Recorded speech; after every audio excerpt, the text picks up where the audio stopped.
Buenas tardes, buenas noches, compañeras, compañeros.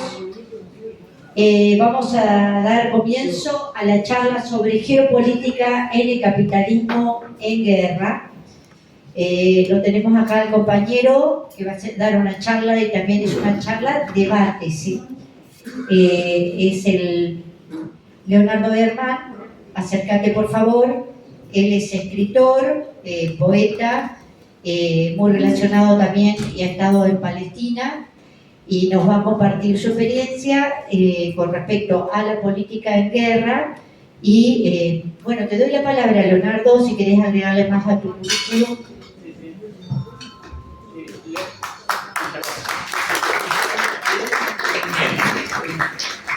Bueno, antes que nada, primero aclarar algo, ¿sí?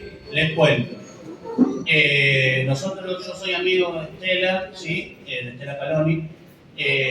Estuvimos leyendo el miércoles pasado, o sea, hace 2 días en la casa de Carloni, de Alfredo Carloni, y estaba media ya resfriada. Y bueno, me parece que a los compañeros y compañeras hay que cuidarlos, o sea, si está resfriada no hay que ponerla que se resfríe más, o sea, si se sentía bien iba a venir, pero bueno, evidentemente no pudo venir, ¿sí? Esta es la segunda charla que hacemos acá, hace creo que un mes, ¿no? El señor fotógrafo, no me acuerdo, hace un mes que estuvimos acá con Estela, un mes y medio, sí.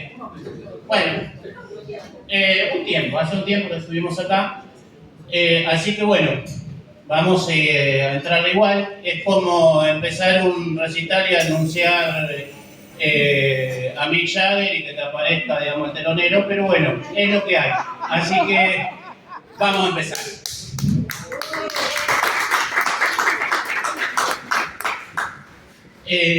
Bien, primero, la charla, digamos, es de les cuento, digamos, algunas cosas que por ahí ustedes no conocen porque es el entretelón de la charla, ¿no? Esta charla surge de muchas charlas que he tenido con muchos amigos, entre ellos con Vicente Citolema, una persona maravillosa, y con Estela Caloni.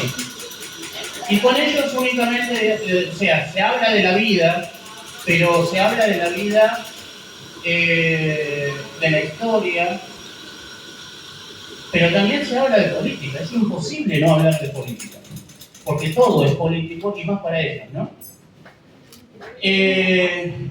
Entonces, cada vez que nos encontramos con Estela, cada vez que voy a la casa, cada vez que la visito, cada vez que visitaba a Vicente, que el último tiempo estaba muy preocupado, digamos, por lo que se venía a venir, ¿sí? Vicente no llegó a ver el triunfo de Milei, por suerte. Por suerte porque habría sido terrible, pero sí vio el avance del fascismo. Era un tema recurrente en nuestras charlas. Entonces, de alguna forma, digamos, iniciar esta charla también tiene que ver con homenajear su vida. Con homenajear toda la lucha de Estela a lo largo de todo este tiempo, con homenajear la lucha de Norita, con homenajear la lucha de nuestros países. Entonces, ¿por qué geopolítica de un capitalismo en guerra? Primera cuestión, porque si bien la guerra es la esencia del capitalismo, la guerra y la explotación del hombre por el hombre, la extracción de plusvalía, decía un señor alemán de barba, lo cierto es que no estamos en cualquier momento del capitalismo, ¿sí? No es la misma esta etapa del capitalismo que la etapa inicial de la libre competencia. ¿Por qué no es la misma etapa? ¿Por qué esta guerra que viene, esta guerra que se está abriendo, la Tercera Guerra Mundial, que estamos ante la puerta de la Tercera Guerra Mundial, que hasta este momento se libró de una forma solapada, con un formato de guerra proxy, pero si hay un momento en la humanidad que estamos al borde de una guerra mundial a una escala desconocida, es esta. Pero esto no es lo mismo que la Segunda Guerra Mundial, no es lo mismo que la Primera Guerra Mundial, porque el capitalismo está en una fase de acumulación diferente. ¿Qué es lo que quiero decir con esto? ¿Qué es lo que quiero explicar con esto? Marx llegó, recién estábamos hablando con una compañera médica de que, bueno, el poder de los laboratorios, la cuestión de justamente, de alguna manera, cómo todo se trastoca. Marx decía en el manifiesto que no existe profesión, que el capitalismo ha corrompido y desacralizado todo tipo de ocupación humana, ¿sí? Y también ha creado mitos, diría yo. El mito de la libre competencia, por ejemplo.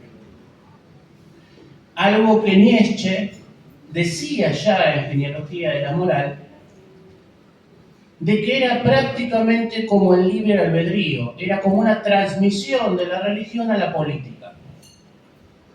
No existe la libre competencia, porque la esencia del capitalismo es fagocitar todo. Entonces, esa libre competencia de principio de siglo se transforma en el monopolio que decía acá la compañera, y ese monopolio se transforma en imperialismo. Esos truths que se empezaron a formar, que Lenin ya habla en, digamos, el imperialismo fase superior al capitalismo, tampoco son los mismos que están en este momento. La concentración de la riqueza en el mundo ha llegado a tal punto que 10 familias controlan y tienen en su poder más capital que continentes enteros. Entonces, a la hora de plantear la guerra, lo que tenemos que ver es a qué enemigo nos enfrentamos. Porque lo que tenemos acá en Argentina, Milei, no es un hecho aislado. Milei, en realidad, es el producto de un fenómeno que se viene desarrollando desde la implantación de la dictadura en los continentes, en toda Sudamérica. ¿Por qué digo esto? Primera cuestión, todos creo que somos militantes o hemos estado participando de política. ¿A qué vino la dictadura? A cambiar el modelo productivo y el reparto de trabajo del mundo. A imponer una dictadura global de un imperialismo que no conocíamos, que es el imperialismo del capital financiero. Hace mucho tiempo, un dueño de una empresa japonesa, una empresa productiva, denunciaba el papel del capital especulativo. Y no lo estaba denunciando un marxista, lo estaba denunciando un empresario. Lo que estamos viendo empezó con el cambio de patrón de la moneda, digamos, del respaldo del dólar. Algo que ustedes por ahí se habrán acordado, que tiene que ver con que antes la moneda, el dólar, estaba respaldada en oro. Hoy por hoy, el dólar, primero se pasó a los petrodólares, no sé si se acuerdan. O sea, el dólar está respaldado en la producción petrolera. Pero hoy ni siquiera eso. Hoy es papel pintado. Yo, para darles una idea, por eso también es una de las fantasías, cuando Milei te habla del déficit fiscal y toda esa historia, habría que decirle a Milei, ¿cuál es el país que mayor deuda externa tiene? Estados Unidos. ¿Y cuál es el país que tiene, para darles una idea, 34 billones de dólares debe Estados Unidos en deuda pública? En 34 billones. En 2024, ¿sí? Es 34 billones. Pero en 2022 era 29.000 millones de dólares. O sea, fíjense lo que creció en 2 años. Y si a eso sumamos la caída y la diferencia entre importaciones y exportaciones, Estados Unidos exporta, ¿sí? Ya les cuento.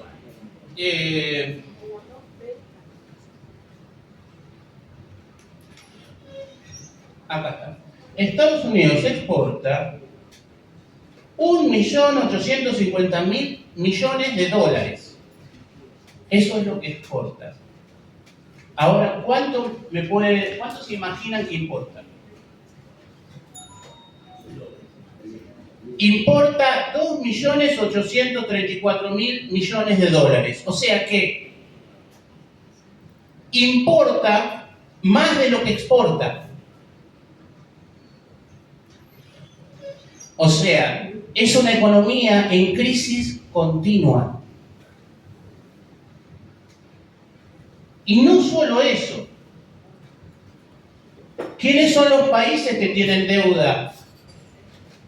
Que tienen los bonos de deuda de Estados Unidos. Y ahí vamos a ver uno de los motivos de la guerra. China era uno de los países que mayor cantidad de bonos de la deuda tenía. Después de eso, le seguía Japón y Reino Unido. ¿Qué pasó? Cuando se aceleró la guerra, porque Estados Unidos esto lo venía diciendo desde los 90, cuando se aceleró la guerra geopolítica contra Rusia y China, lo que hizo China es muy simple, empezar a vender los bonos de la deuda de Estados Unidos. Por lo tanto, empezó a caer, a despedazarse la economía norteamericana.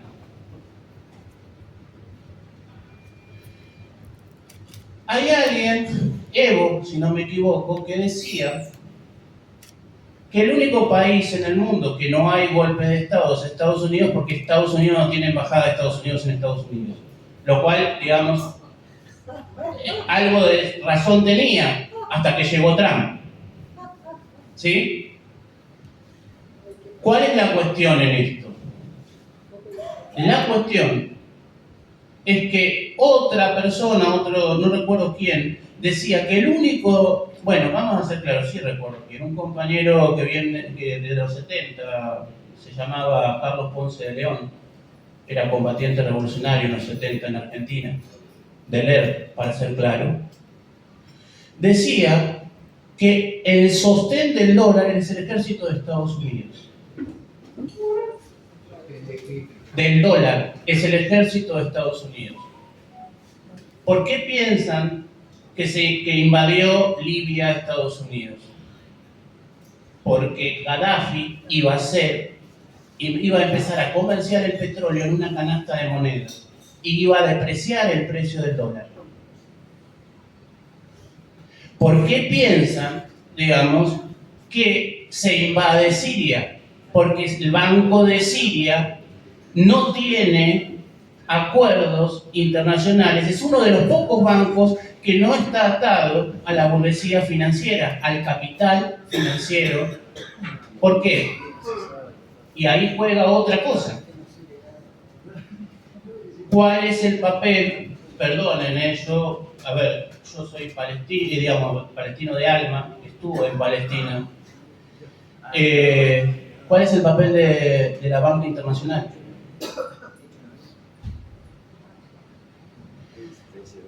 El mayor sostenedor de la política genocida en Medio Oriente es Estados Unidos.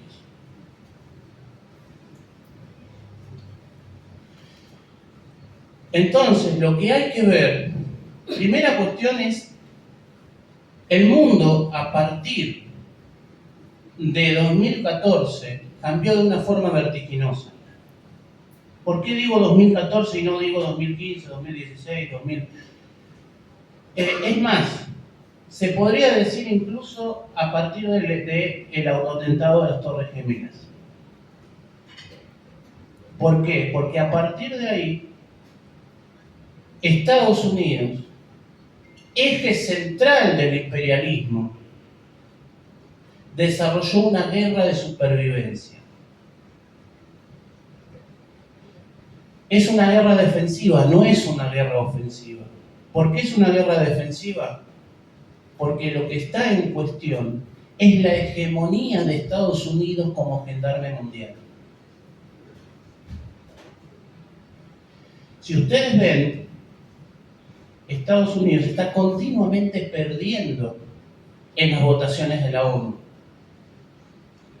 En el caso de Palestina es puntual. Y no está, en el caso de Cuba es exactamente igual. Estamos hablando de votaciones de 180 contra 3. Y uno de esos 3 es Estados Unidos. Entonces, ¿qué es lo que significa eso? ¿Qué es lo que significa que la Corte Penal Internacional declare que Israel está cometiendo crímenes de lesa humanidad en Palestina? O, digamos, que la UNRWA, que la oficina, digamos, de desplazados, salga a condenar los crímenes como los que está condenando y atrás de ello la ONU. Es la pérdida de hegemonía política de Estados Unidos. ¿Qué es lo que significa que Nicaragua quiera hacer un canal con China para cruzar de un océano al otro y sacarle el control del canal de Panamá, digamos, o sea, borrar el control que tiene Estados Unidos sobre el canal de Panamá? Entonces, en ese contexto de guerra cada vez más agresiva, porque si hay algo, bueno, no es casual que estemos hablando de esto un 26 de julio, las cosas no pasan por casualidad. En este aniversario, digamos, del fallecimiento de la compañera, pero también en este aniversario de la toma de Moncada.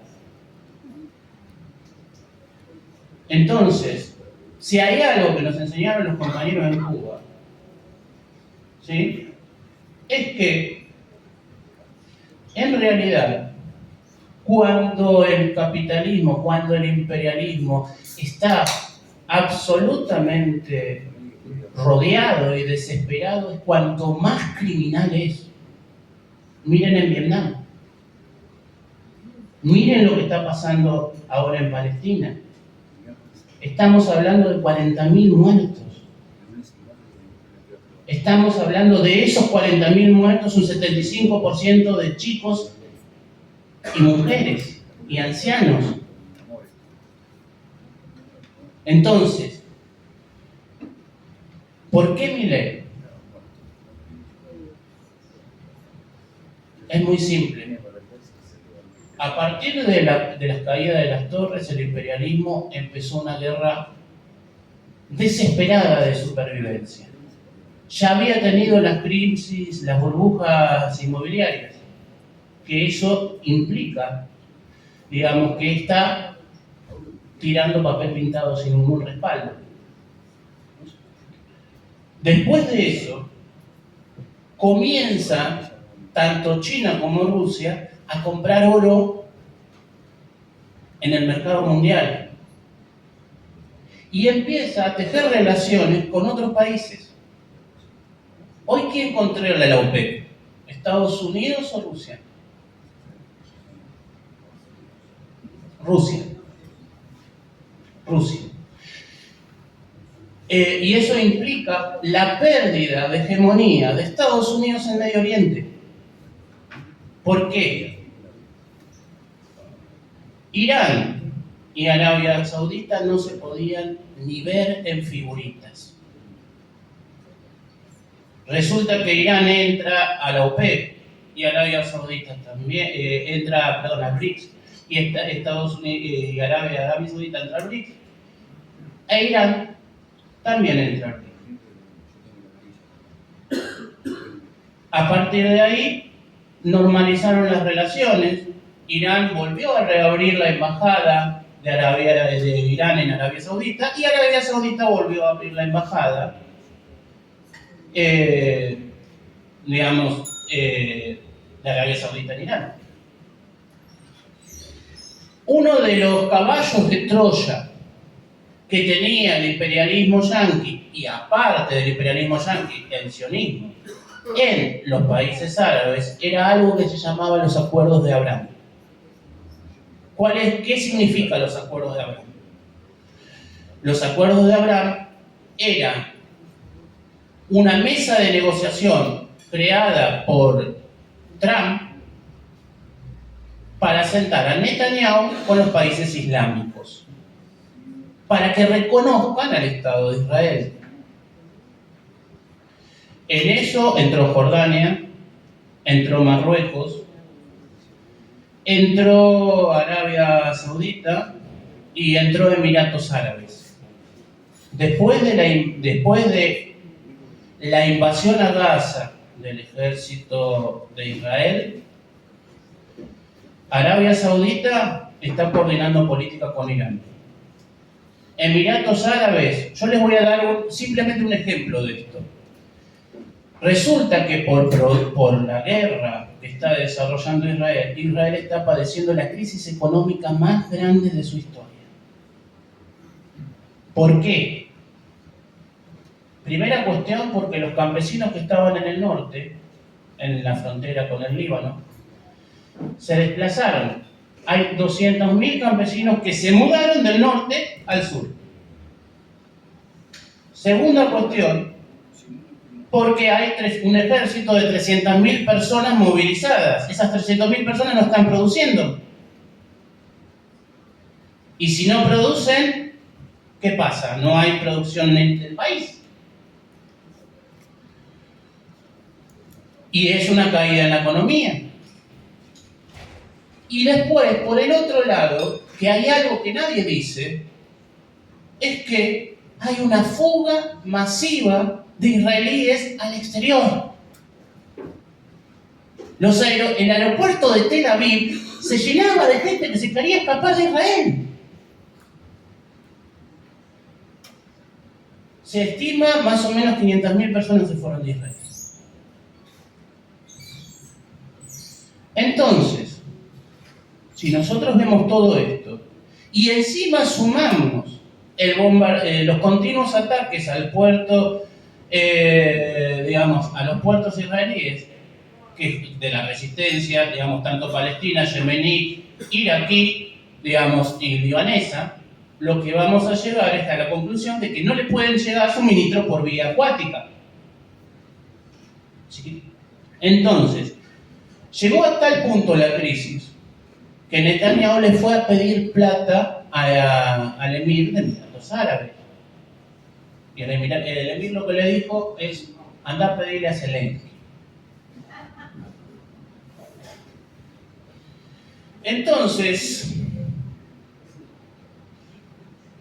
Entonces, lo que hay que ver es volviendo al tema nacional, ¿por qué Milei? ¿Por qué Bolsonaro? ¿Por qué Meloni? ¿Por qué Vox? ¿Por qué Trump? Porque el fascismo es lo único que puede garantizarle la sobrevivencia al imperialismo yanqui. ¿Por qué? Porque el fascismo es la concentración política. Y nosotros estamos en la concentración económica. 10 familias controlan el mundo. Entonces, a la concentración económica deviene la concentración política. Y la concentración política tiene una expresión ideológica y se llama fascismo. El fascismo, lo que hay que entender es que no vienen, digamos, los señores peinados para el costado con los bigotitos y las vásticas. Eso es el fascismo de la Segunda Guerra Mundial, pero el fascismo evoluciona, como evoluciona la sociedad, como evoluciona el capitalismo y como evolucionan los movimientos revolucionarios. Si ustedes ven a Milei habla de superioridad moral, lo cual se puede traspasar a superioridad de raza. Habla de, digamos, la supervivencia del más apto. Habla del combate contra la izquierda, y no importa si sos peronista, comunista o anarquista o trotskista, es el combate contra los zurdos, y en los zurdos estamos todos. Habla de una especie de unificación del pensamiento, que es el fascismo. En realidad, esto ya lo dijo Buenaventura Santos, un filósofo brasilero.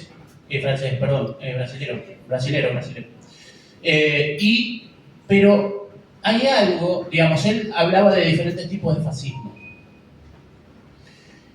Pero hay algo que es mucho peor todavía, que lo está analizando en este momento un filósofo francés, que habla de cómo la tecnificación llega al punto de... ¿Se acuerdan lo que decía Borrell? Lo que decía Borrell era de la ciudad y la jungla. El capitalismo y el imperialismo ya determinó que hay un grupo de población humana que sobra. Y nosotros somos de esa población.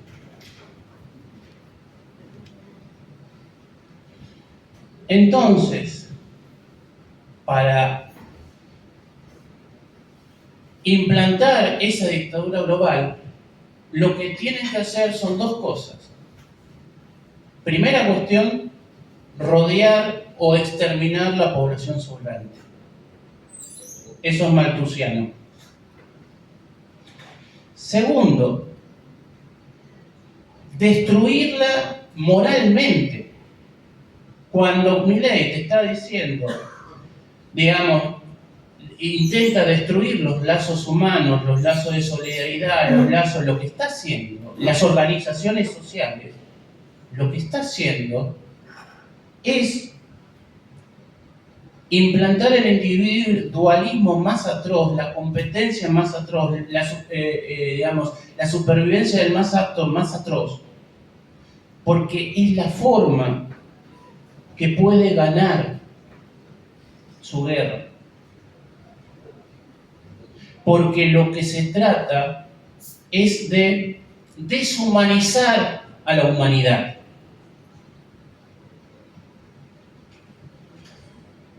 El amor es lo que nos convierte en humanos.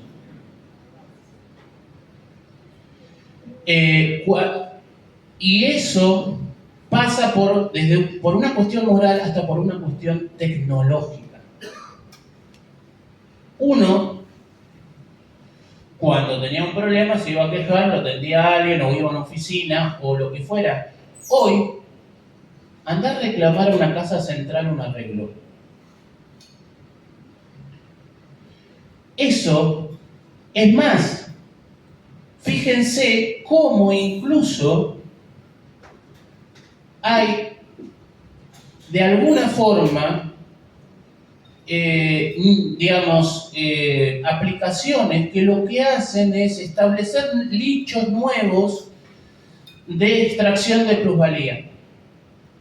Por ejemplo, si vos compras una pizza y viene el delivery de Globo, de no sé, pónganle Rapipá, no sé, de Rapipizza, no sé, pónganle el nombre que quieran, el pibito en la moto que tiene una aplicación y vos lo llamás. Bueno, ese pibito no está sindicalizado. Ese pibito no tiene obra social.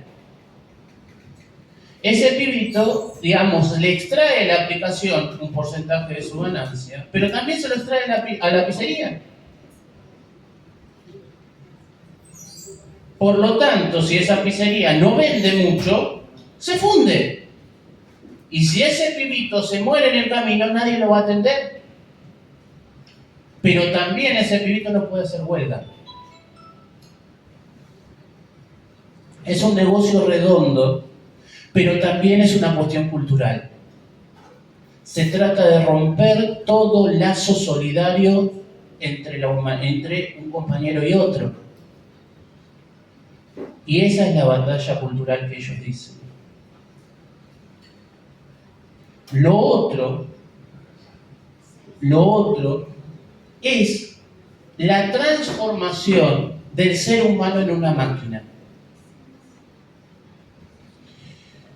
Fíjense cómo esa transformación pasa incluso porque te puede diagnosticar una aplicación. Una aplicación vos tenés un problema en la piel, te sacás la foto, te diagnostica. Ahora, ¿y el médico? ¿Y el profesional que se formó para eso? Y los pibes que explotaron, digamos, cargando las imágenes, porque no es que la inteligencia artificial se genera de un repollo, se genera de miles y millones de personas poniendo fotos en Google o en una aplicación, digamos, y trabajando a destajo, sin sindicatos generalmente, ahora se están sindicalizando. Con esto lo que quiero decir es, ¿la naturaleza del capital es parasitaria? Sí. ¿Es asesina? Totalmente. Pero fundamentalmente, el fascismo de hoy se caracteriza no solo por su violencia, no solo por su bestialidad, sino también por querer implantar una tecnocracia.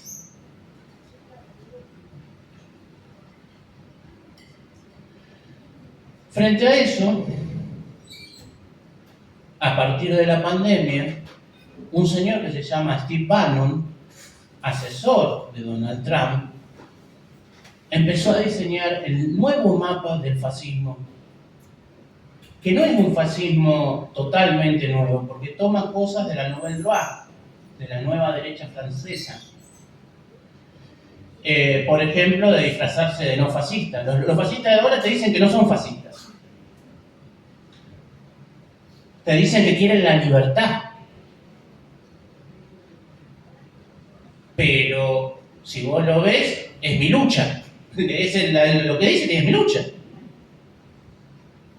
Lo que quieren es la libertad de matarte, de explotarte, de reprimirte. Pero de libertad nada. Entonces,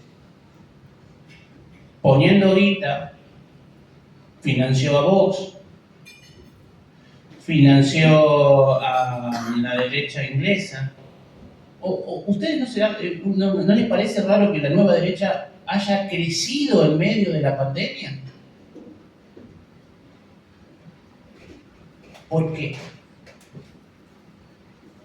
Porque para que la derecha crezca es necesario un mito. Hitler no era solamente Hitler. Hitler tenía una cuestión mística incluso. ¿Cuál es la mística? La rebelión contra la usura, la rebelión contra, yo qué sé, o sea, la cuestión de volver al primitivismo, porque de eso, digamos, el movimiento nazi tuvo una cuestión incluso hasta pagana en su inicio, Liana Rosenberg. Entonces, en este caso puntual, el problema no es solo Milei, sino el problema también está de nuestro lado, como campo popular. Yo le decía a una compañera que estábamos hablando, a ver, primera cuestión, ¿por qué está Milei? Porque Milei es una figura que se disfraza de rebelde. Pero los que luchamos por la libertad, los que fuimos rebeldes, los que pusimos el cuerpo y los muertos, fue el pueblo. Fíjense cómo toman la bandera del 2001, cuando en el 2001 nos estaban, perdonen, pero nos estaban matando ellos en la calle. Porque yo estaba ahí y no lo vi a Milei tirando piedra.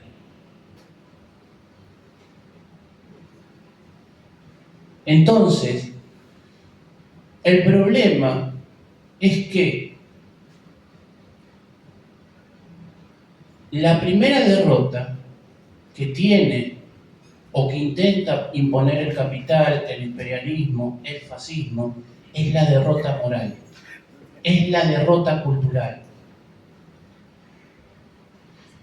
Este mundo se tiene que cambiar. No es que se puede, ni que quizás, no, se tiene que cambiar. Porque ya no está en juego un modelo productivo en Argentina. Ya no están en juego las fábricas en Argentina. Lo que está en juego es si va a existir vida después de esto para el pueblo. A ver, yo soy de Florencio Varela, ¿sí? Nací en Florencio Varela, vivo en Bahía Blanca. Estuve hablando con compañeros que trabajan en tomas de tierras, en asentamientos. La destrucción de las organizaciones sociales, llevada adelante por la política represiva del gobierno fascista de Javier Milei, lo que lleva es a la proliferación de bandas narco en cada barrio.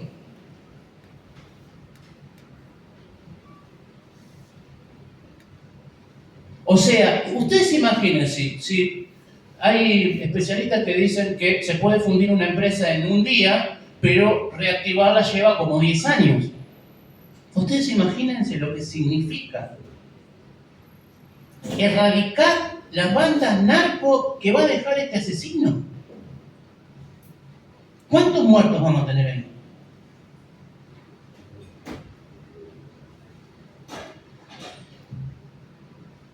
La verdad podría hablar mucho más, pero la idea, digamos, es que sea un disparador. Sí. Estaba esperando la pausa. No, me quedé pensando en otro recurso que también tiene la derecha, hablando de derecha, que venimos de escribir ahora, es también el uso del recurso de las estéticas. Las estéticas utilizan para venderte y hacerte entrar, porque vos en esa estética, como lo hizo Hitler, que respondía a las estéticas de las documentales que hacía, los desfiles que hacían, si vos pertenecés a esa estética. Y la gente, a través del consumo, de tener, quiere pertenecer, como decía Heidegger, las novedades, ¿no? Esas novedades, y te hacen entrar a una estética como lo utilizó también el macrismo con los globos amarillos y toda la cuestión. Entonces perteneces a eso. O la estética que usa Milei, yo soy rebelde, agarro la motosierra y rompo todo, entonces un montón de gente vota esa nueva rebeldía. Entonces hay una cuestión también banal del uso inteligentemente de las estéticas, que también tiene mucha relación con lo cultural. Exactamente. Eso, digamos, la primera cuestión es que siempre el fascismo, a lo largo del tiempo, utilizó la propaganda y la estética y el mito, agregaría. La cuestión es que el nazismo tuvo sus aprendices.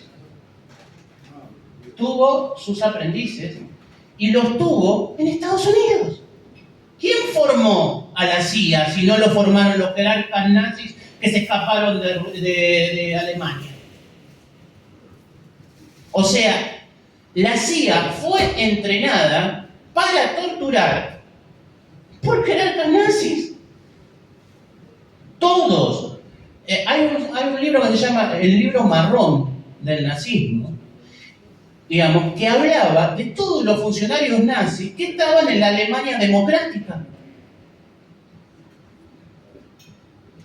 Con esto lo que quiero decir, básicamente, es que en este punto, en esta situación, la propaganda se intensifica. ¿Por qué? Porque ahí tiene que ver la tecnología también. La Internet, que es una herramienta que sirve para comunicarnos, también sirve para desinformarnos. ¿Por qué? Porque se produce un fenómeno que es hasta lumínico. Mucha luz es blanco, se satura. Mucha información es nada. Porque para distinguir cuál es la información real a cuál es la información, digamos, mentirosa, tendenciosa, la fake news, tenés que tener conciencia. Entonces, la cuestión es que lo que proliferó, digamos, fíjense cómo se instala una fake news. ¿Cuánto dura una fake news? Nosotros todavía estamos discutiendo la fake news de que Aníbal era la morsa. O sea, entonces eso se llama guerra de cuarta generación o guerra cognitiva, que es un plan de dominio global instalado por la CIA, sobre la cual se articula, digamos, todos los golpes de Estado que desarrolló la CIA, digamos, de los 70 hasta ahora, más o menos. Para darles una idea sobre vos lo que decías de la estética, en Libia, en la Libia de Gaddafi, se filmó la toma de Trípoli antes de que las tropas entren a Trípoli. Lo filmaron en un estudio. Hay una película que se llama Mentiras que Matan, me parece, que trabaja Dustin Hoffman, Robert De Niro, digamos, que es una parodia de alguna forma de la guerra de Yugoslavia. Mírenla, fíjense cómo ya ahí hay una guerra de cuarta generación y te muestra la construcción de la fake news. Entonces, con esto lo que quiero decir básicamente es que nosotros acá en Argentina estamos en la construcción de una fake news, que el problema es que muchos compañeros incluso compraron. Hace un rato estaba hablando con una compañera y una de las cosas que intentaba plantear... Hay compañeros que quieren hablar. Ah, sí, listo. Era básicamente lo siguiente. Nosotros somos la mayoría. El pueblo es la mayoría. ¿Cuánta gente votó a Milei? 14 millones. ¿Cuánta gente votó a Massa? 11 millones. ¿Cuánta gente no votó? 9 millones. 20 millones de personas no votaron a Milei. Ahora, el problema es que si vos te quedás con las 14 millones de personas que votaron a Milei y pensás que esas 14 millones de personas van a salir a defender el gobierno de Milei, estás equivocado. Los que van a salir a defender el gobierno de Milei, con suerte, van a ser un 15% de esas personas. ¿Vos levantaste la mano? Sí.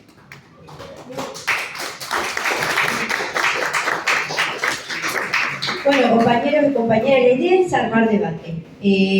Un poco lo empecé a hacer. ¿Vos querías decir algo, compañeras? Sí. Espera, a ver si te podemos acercar. Sí. Acércate.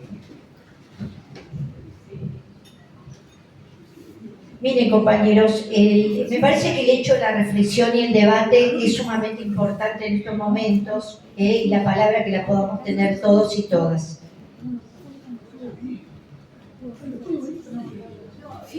¿Cómo te llamas? Rita García también.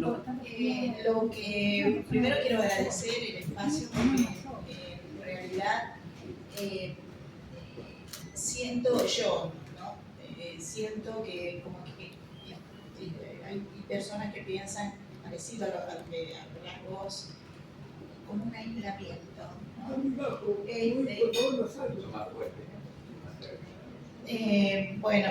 Y venir a un sitio donde se tocan estos temas que no es de divulgación masiva, al revés, ¿no? Para mí es bárbaro. Eso por un lado. Y después siempre planteo en las charlas que tengo con amigos que pensamos más o menos parecido y por lo menos que sentimos o que tenemos alguna empatía por lo que nos está pasando en la Argentina. Y además ya tenemos suficiente edad como para haberlas pasado algunas cosas que no nos contaron, sino que lo vivenciamos. Yo siempre digo algo que a mí me desvela a veces. ¿Por qué en este momento, y lo que vos decís un poco aclara, en este momento surgió un Milei?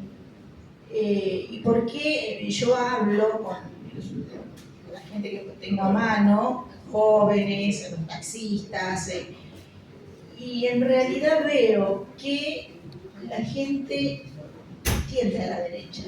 En este país, lamentablemente, tiende a la derecha. Y se posiciona de ese lado, ¿no?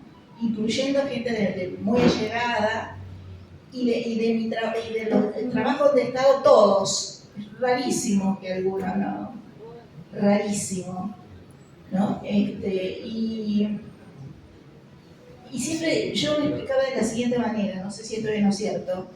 ¿Cómo no va a haber un dominio? Acá la cosa es de conciencia, como dijiste, y de mente. La mentalidad y la conciencia que nos implantan, ¿no? Esto es una guerra de conciencias. Y veo que en este momento se vota a gente que no nos va a favorecer el pueblo, vota a gente que va a ser su torturador, por exagerar, o no sé, ¿no? Lo mismo que votaban en los años 1920, donde la gente no sabía leer y era llevada a votar de una manera inconsciente y de manera compulsiva. Ahora estamos sobresaturados de información, gente profesional, con cultura o por lo menos conocimientos técnicos de avanzada, y vota lo mismo que votaba en 1920. Para mí esto es una paradoja que yo digo de esta época. Entonces cuando en época de Sarmiento y en 1920 se decía, cuando el pueblo esté educado, la educación era un bien supremo, entonces va a haber buenos gobiernos. Ahora la gente está súper informada y no tenemos buenos gobiernos, tenemos malos gobiernos. Entonces yo me trataba de explicar por qué pasaba esto, qué pasaba con nuestras mentes, ¿no? Y yo veía que es lo que siempre pasa desde la época de los feudales. El que tiene el poder de la plata, que ha ido evolucionando, es el que domina. Antes, en la época feudal, lo dominaban con los caballos y con las espadas y el ejército que tenían, que podían pagar. Ahora con las propagandas, a través de los medios. Y una esperanza que yo tenía que soy poco tecnológica, a través de las redes, la gente iba a decir realidades, porque ahí no pasaban por las empresas mediáticas, sino que iba a pasar por la experiencia individual. Sin embargo, no es así. También está tomado, porque se pagan troles y se van formando mentalidad. Entonces yo creo y eso es lógico porque el capital, el dinero, este mundo está dominado por la plata y por el sexo. Y el dinero compra todo y pervierte todo, el arte, la ciencia, la religión, no hay nada, tienen el poder de todo. En las ciencias, en las artes, tienen los mejores físicos, los mejores bioquímicos, los mejores en todo. Entonces estamos luchando, yo creo que es una lucha donde, donde lo humano tiene que salir, o es eso, o directamente nos van a convertir en seres inhumanos, y hasta pienso que hay un dominio tecnológico de la mente, de las mentes. Esto no es solamente, esto de que se dice de que la humanidad sobra tantos humanos, esto ya viene de hace bastante, y Bill Gates es uno de esos. Bill Gates y todos los que están en la ONU, ¿no? Entonces pienso de que yo tengo esa cosa tan negativa, ¿no?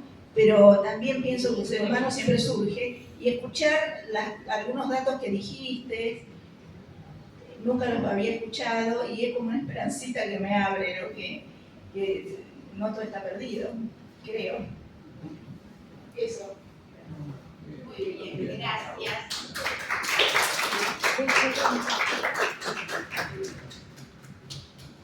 Tratemos de resumir, así podemos participar todos, ¿sí?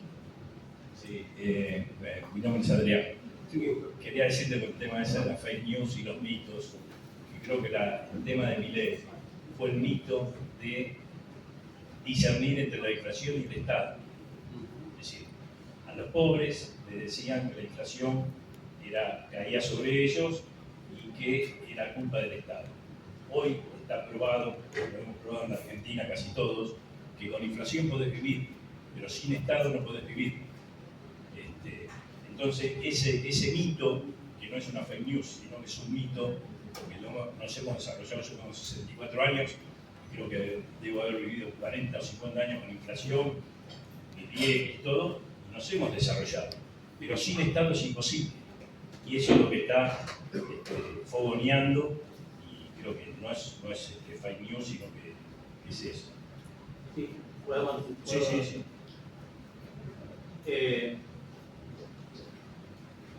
¿Cuál es el problema del Estado para este nuevo fascismo? La diferencia del fascismo anterior es que el fascismo anterior, el de Hitler, Mussolini, Franco, era un fascismo estatista. ¿Por qué? Porque era necesario el Estado para contrarrestar el avance de otras políticas de Estado que transformaban la realidad, por ejemplo, en la Unión Soviética. Por eso, por ejemplo, los estados por ejemplo, los planes, muchos de los planes que instalaron incluso hasta las dictaduras e incluso, gobiernos no dictatoriales, se parecían mucho a los planes de la Unión Soviética. Planes quinquenales, planes... Ahora, este fascismo necesita destruir el Estado porque se dio cuenta que incluso este parlamento representativo no les garantiza todo el dominio que ellos necesitan. Vos fijate algo, dan un golpe en Bolivia, masacran a un montón de gente y ganaron. Está Darse por elecciones. Dan un golpe de Estado institucional contra Dilma. Destruyen toda la industria nacional militar de Brasil. Se la entregan a Israel y a Estados Unidos. ¿Sigue estando, Bolsonaro? No, ganó Lula. Esto me tocó verlo a mí hace poco. Yo estuve en Honduras invitado junto con Atilio Borón por el gobierno de Honduras, la compañera Xiomara Castro. Xiomara Castro es la mujer de Manuel Zelaya. Bueno, la cuestión es que después de 12 años de resistencia, del pueblo en la calle, de luchando continuamente, de muertos, de mártires, hoy está gobernando Xiomara Castro. Por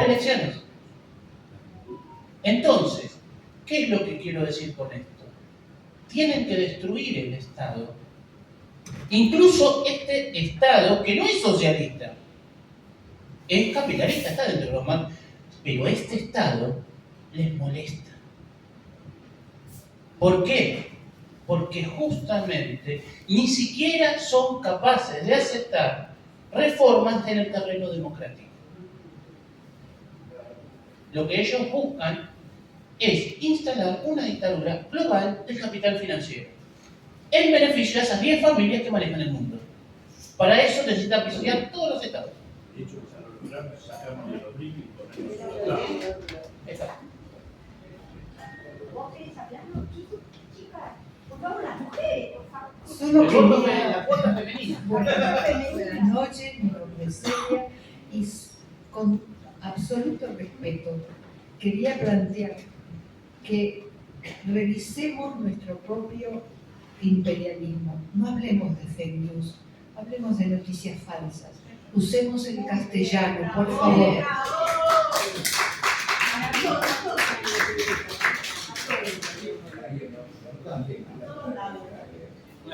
El flyer tampoco. Hacemos afiche.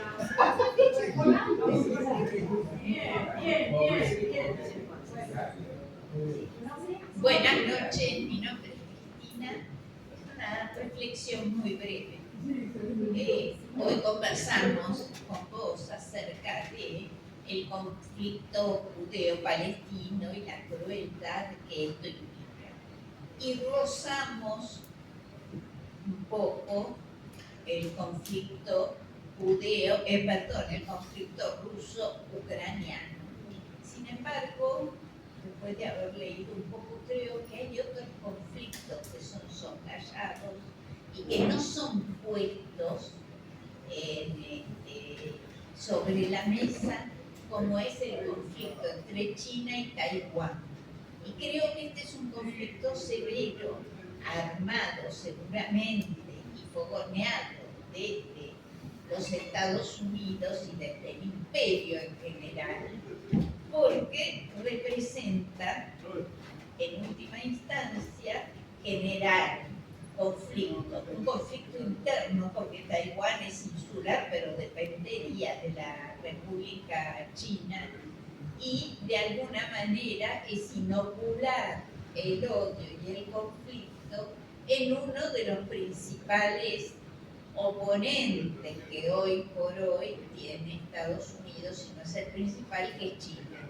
Y me parece que esto sí a la larga es interesante rescatarlo, sobre todo cuando tenemos una supuesta canciller que se dedica a entrevistarse con los taiwaneses. Digo, pero esto es un largo debate de política exterior de la Argentina, que obviamente esta gente no da pie con bola porque estamos en manos de ignorantes que desconocen política internacional y lo que constituyen las relaciones internacionales.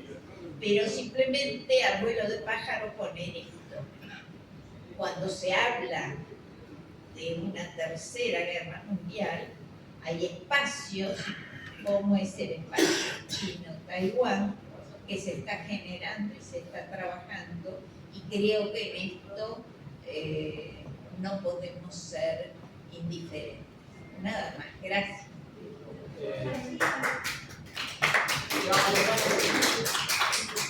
Bueno, volviendo a la manera de trabajar del capitalismo y de la concentración de producción y de recursos y todo lo demás, ahí estoy. Es un tema que a mí realmente me preocupa. Yo vengo del área de salud, ¿no?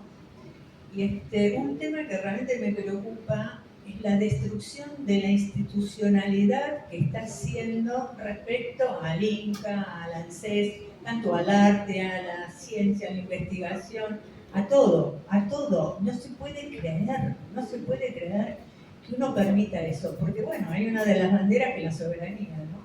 Y la soberanía tiene que estar tanto en salud, en el arte, en la tierra, en la producción, el azar, todo lo que se ha hecho, cómo lo está pisoteando y lo está tirando. Ahora, no sé si ustedes sabrán, pero durante el tema de la pandemia, donde había, supongo que sí, que lo deben haber escuchado, donde había poco de todo. Cuando se llegó con el tema de los barbijos, no había barbijos, entonces inventábamos esto, inventábamos lo otro, y se inventaron barbijos, investigadores argentinos, para que eran, que te daban una protección, porque uno sabía que cuando el virus, cuando la persona está enferma, envía virus, y uno sabía que tenía que poner un elemento barrera. Los elementos barrera no estaban hechos, se fue investigando, pero una investigación día a día, hora a hora. Lo mismo pasó con los reactivos, porque aparte lo que venía de China, lo que venía de acá, venía de allá, era robado en el medio, no llegaba el avión con la carga. Las mujeres del CONICET y todo lo demás, y de la ANMAT, han inventado reactivos propios argentinos que incluso achicaban los tiempos de espera. Eso me hubiera gustado que se difunda, porque lo que no se conoce no se defiende. Y hay muchas cosas que han hecho investigadores argentinos, investigadoras y investigadores argentinos en el rubro, el mismo, los reactivos para diarrea. El Malbrana ha dado un montón de productos con gente sencilla y no siempre con los recursos necesarios que hubieran necesitado. Los equipos de ablación y trasplante del Argerich, que también lo ha boicoteado. Bravo el Argerich, muchas cosas, porque sos de la Boca. Ahora me falta que aplaudas a la Bombonera y ahí me voy. Bueno, el tema, el Argerich con todos sus equipos de trasplante y ablación, fue una cosa maravillosa. Ahora, obviamente, ahora no me puedo acordar, en la época de Macri, ¿quién era el director que le buscaron las 1001 para que se vaya? No sé, el que era director del Argerich, bueno, que tiene una hermana desaparecida. Bueno, el tema que en ese momento, al no darle recursos, ¿cómo son las cadenas? ¿Cómo son las maneras en que uno desafecta, descalifica al otro? Al no darte a vos, por ejemplo, para ablación y trasplantes, elementos descartables y todo lo que son los repositorios de todo lo que se necesita para una cirugía de alta complejidad, como la que hacía el Argerich, pero bueno, te mató. Vos no podés abrir el quirófano si no tenés todos los elementos descartables y todo lo que no son repuestos, pero ahora no me sale la palabra. Es así. Los insumos, todas las prótesis que tenés que poner y utilizar. Bueno, no saben lo que es ablación y trasplante. Bueno, ¿qué pasó? Se empezó a acumular la lista de trasplantes y de espera.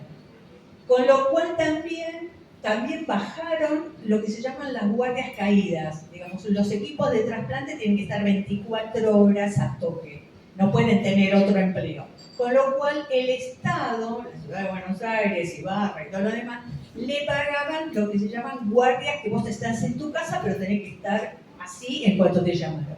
Bueno, todo eso fue cayendo. Los cirujanos no podían sobrevivir sin eso, se fueron conchavando en otro lado, algunos fueron emigrando.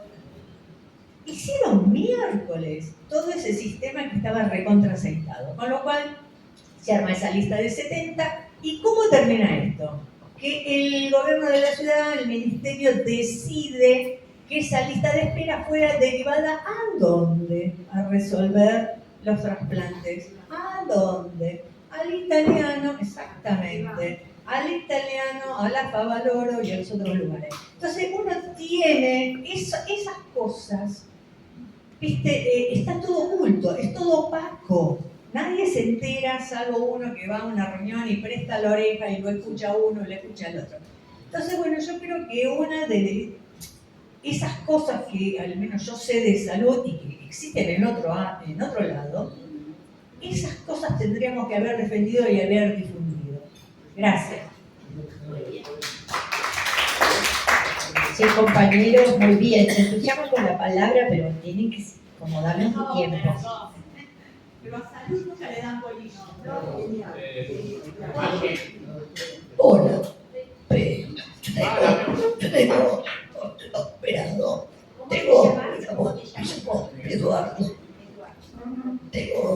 muy baja la voz y a veces no me entiende lo que digo. Voy a tratar de ser muy breve. Hablo de muchas cosas, pero por ahí a mí me gustaría hacer preguntas. O sea, frente a algunos temas, por ejemplo, patria, por ejemplo, Estado, por ejemplo, democracia, por ejemplo, el desarrollo tecnológico, por ejemplo, el pueblo argentino, se supone, en este caso. ¿Qué es para nosotros más importante? Yo vengo del peronismo. Para mí, lo más importante es la patria. Absolutamente por encima de todo. Entonces pregunto, si primero está la patria, ¿por qué no lo arrancamos también ahí a patadas del culo como sea?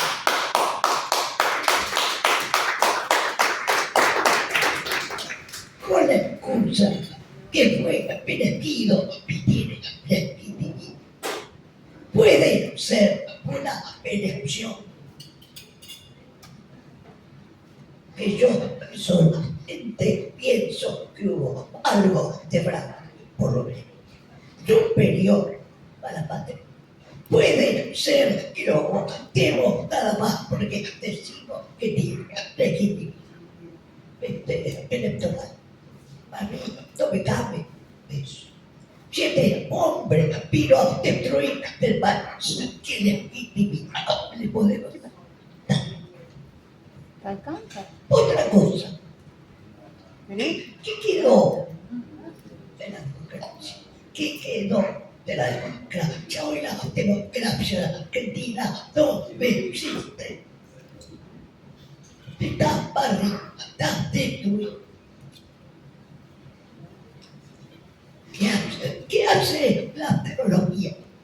La tecnología a través de la Big Data, de la inteligencia artificial, a cada uno le manda el mensaje que quiere escuchar.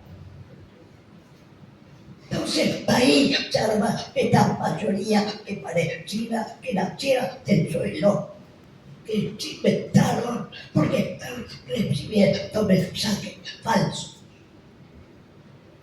Lo más importante de toda esta construcción es el manejo del mensaje, el manejo de los medios.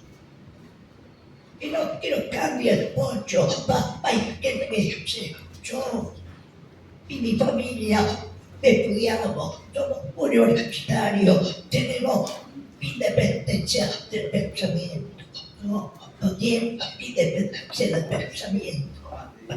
Repiten todo lo que hacen, oyen la TV. Con el nivel de educación que se repiten, analizan, reciben los mensajes que una determinada tecnología y un manejo de la capacidad del mocho de recibir estos mensajes que están imponiendo. Entonces, ¿qué es lo último que nos queda? Nos queda todavía algo de la patria. Y nos queda todavía algo del pueblo argentino con sentimiento patriótico. ¿Cómo hacemos? Esa es mi pregunta. ¿Cómo hacemos para que eso mañana, pasado, nazca, crezca, barra, y hagamos de nuevo la reputación de nuestro país? ¿Alguien se anima a preguntar cómo hacemos para... ¿Alguien se anima a responder esto? Bueno. Yo le doy la prioridad a las mujeres, perdonad. ¿Qué querés que me haga? Aparte estamos juntos acá hoy por una mujer. Y de eso quería decir, y con respecto a lo que dijo el compañero que terminó recién. Hoy escuché un párrafo del libro Mis mensajes de Eva, que fue un libro desaparecido y luego aparecido. Y una de las cosas que decía Eva acá fue que no hay nada más fuerte que el pueblo. No hay nada más poderoso que un pueblo unido. Lo que a mí me preocupan son nuestras propias grietas internas. Sobre esto creo que tenemos que trabajar, ¿no? Y ver qué nos pasa con esto, pero eso era lo que quería decir. Esperanzador no es mi respuesta, pero es lo que nos dejó Eva, como leo.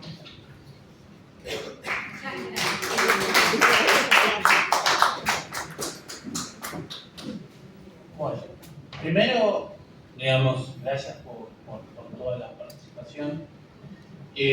Segundo, me parece que no hay patria sin pueblo. Es así de simple. Pero tampoco todos somos pueblo. Milei no es pueblo, Milei es el enemigo. Macri no es pueblo, Macri es el enemigo. Los oligarcas, digamos, que masacraron a nuestros hermanos, no son pueblos, son el enemigo. Entonces, lo primero que es eso por un lado. Por el otro, yo estoy convencido de que Milei se va a ir y que el pueblo lo va a sacar a patadas. Sí, eso. ¿Sí? ¿Pero por qué? ¿Pero por qué? El 17 de octubre. Sí. Que inauguraron. ¿Pero por qué?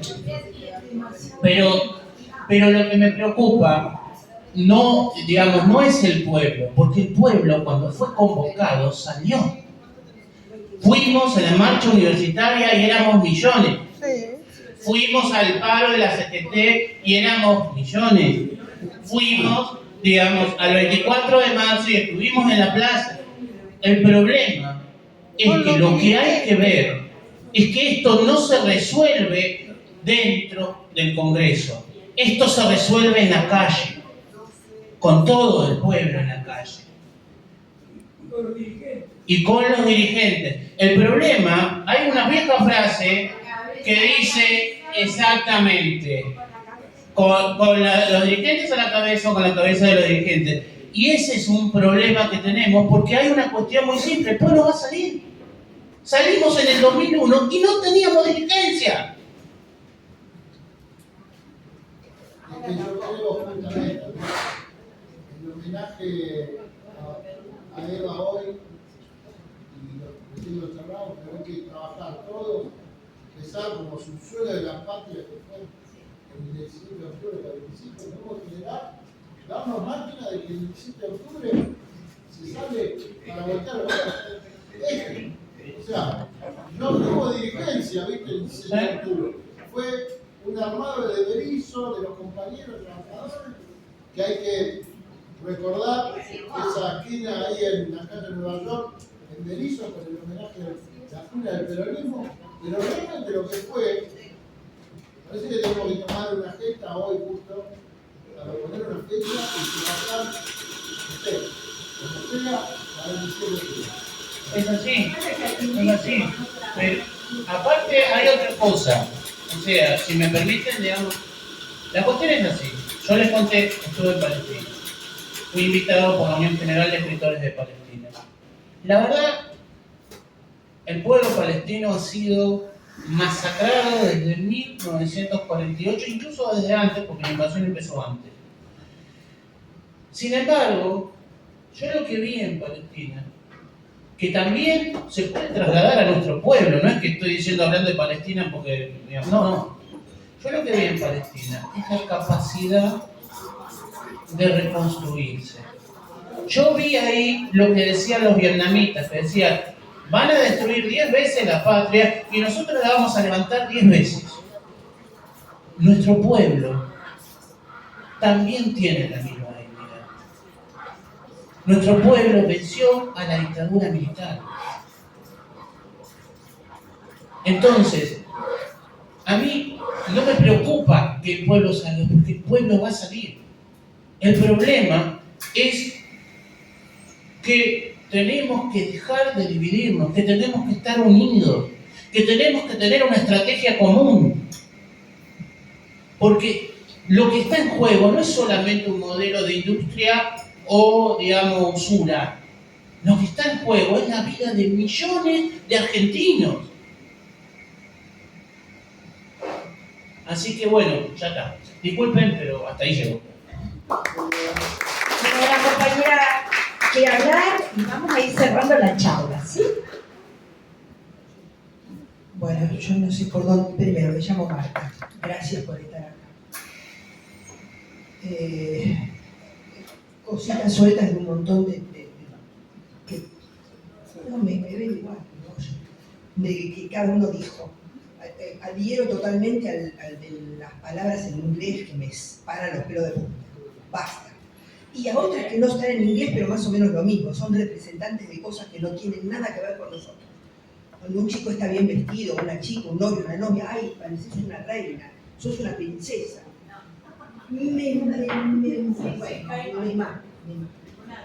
En la Universidad de Belgrano, un día, yo fui docente entre otros, me muestran con gran alegría, mirá, después de las vacaciones, vení, te muestro la sala de profesores, los lockers. Yo dije, ¿qué mierda son los lockers?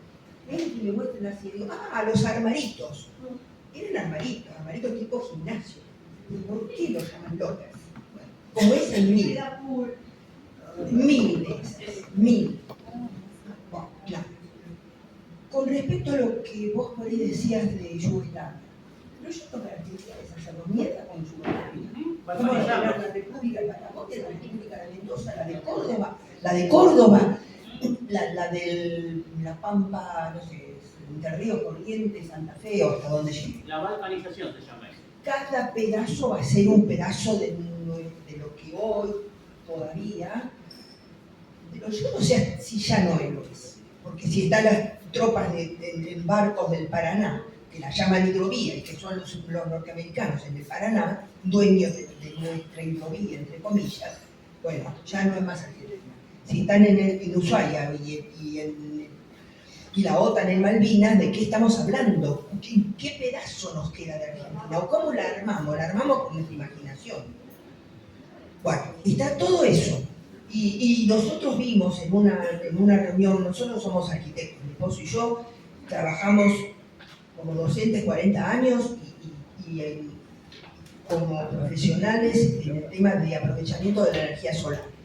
Desde el año 77, cuando no se hablaba de energía solar, y cuando estábamos en la época ya de la represión, y cuando en nuestro instituto, que lo formamos con nuestro laburo, y ahí sí con nuestro laburo, en forma privada, dimos clase a maestros mayores de obra, a arquitectos, a ingenieros, montones de alumnos y exalumnos de la Universidad de la UBA, que no se hablaba de energía solar.